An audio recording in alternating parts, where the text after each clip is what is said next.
ತಿಮ್ಮಕ್ಕ ಅವರು ತುಮಕೂರು ಜಿಲ್ಲೆಯ ಗುಬ್ಬಿ ತಾಲೂಕಿನ ಚಿಕ್ಕರಂಗಯ್ಯ ಮತ್ತು ವಿಜಯಮ್ಮ ದಂಪತಿಗಳಿಗೆ ಮಗಳಾಗಿ ಕಕ್ಕೇನಹಳ್ಳಿಯಲ್ಲಿ ಜನಿಸಿದರು.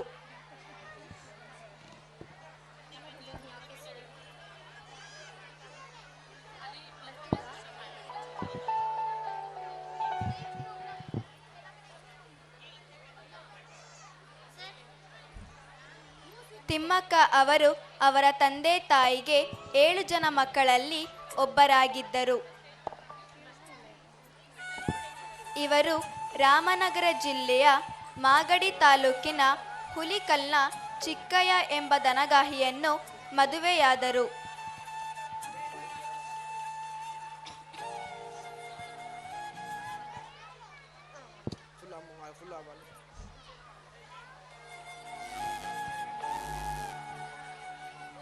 ತಮಗೆ ಮಕ್ಕಳಿಲ್ಲದ ದುಃಖವನ್ನು ಮರೆಯಲು ತಮ್ಮ ಊರು ಹುಲಿಕಲ್ನ ರಸ್ತೆಯ ಇಕ್ಕೆಲಕ್ಕೂ ಆಲದ ಮರಗಳನ್ನು ನೆಟ್ಟು ಅವುಗಳನ್ನು ತಮ್ಮ ಮಕ್ಕಳಂತೆ ಪೋಷಿಸಿದರು.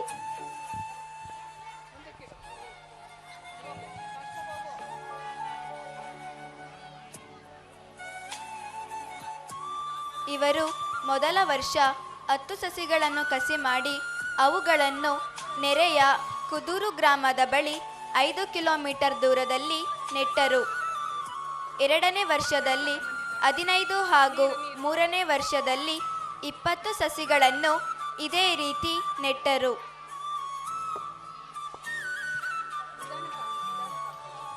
ಈ ಸಸಿಗಳನ್ನು ಪೋಷಿಸಲು ತಿಮ್ಮಕ್ಕ ದಂಪತಿಗಳು 4 ಕಿಲೋಮೀಟರ್ ದೂರದಿಂದ ನೀರಿಗೆ ದುಡ್ಡು ಕೊಟ್ಟು ಬಿಂದಿಗೆ ಮತ್ತು ಕೊಳಗಗಳನ್ನು ತಂದು ನೀರೆರೆಯುತ್ತಿದ್ದರು.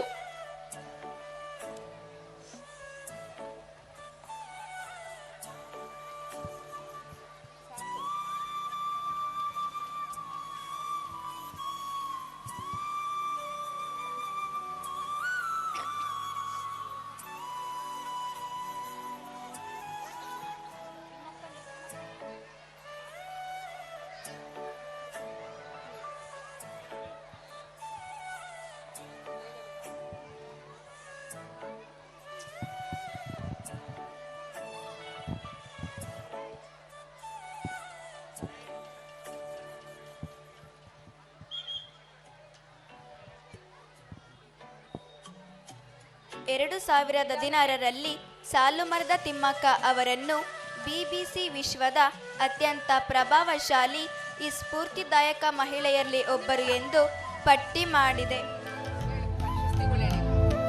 ಇವರಿಗೆ ಅನೇಕ ಪ್ರಶಸ್ತಿಗಳು ಲಭಿಸಿದೆ.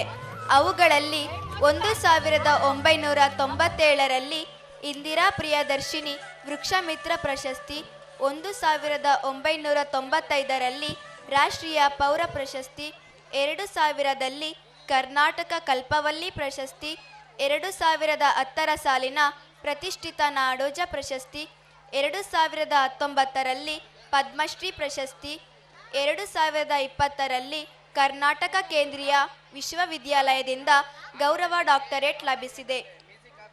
ಅಮೆರಿಕ ಸಂಯುಕ್ತ ಸಂಸ್ಥಾನದ ಲಾಸ್ ಏಂಜಲೀಸ್ ಮತ್ತು ಓಕ್ಲ್ಯಾಂಡ್ ಕ್ಯಾಲಿಫೋರ್ನಿಯಾಗಳಲ್ಲಿ ಪರಿಸರ ಶಿಕ್ಷಣಕ್ಕಾಗಿ ಸಂಘಟನೆಯೊಂದನ್ನು ಸ್ಥಾಪಿಸಿದ್ದು, ಇದಕ್ಕೆ ಸಾಲುಮರದ ತಿಮ್ಮಕ್ಕ ಎಂದು ಹೆಸರಿಡಲಾಗಿದೆ.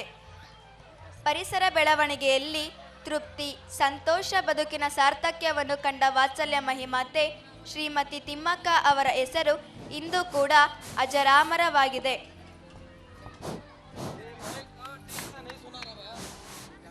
ಜೋರಾಗಿ ಚಪ್ಪಾಳೆ ತಟ್ಟಿ ಮಕ್ಕಳನ್ನು ಪ್ರೋತ್ಸಾಹಿಸಿ ಸಾಲುಮರದ ತಿಮ್ಮಕ್ಕನವರ ಈ ಸ್ಕಿಟ್ಟನ್ನು ಮಾಡಿರೋದು ಅವರ ಸ್ಮರಣಾರ್ಥವಾಗಿ. ಇದನ್ನು ನಾವು ಅವರಿಗೆ ಅರ್ಪಿಸುತ್ತೇವೆ.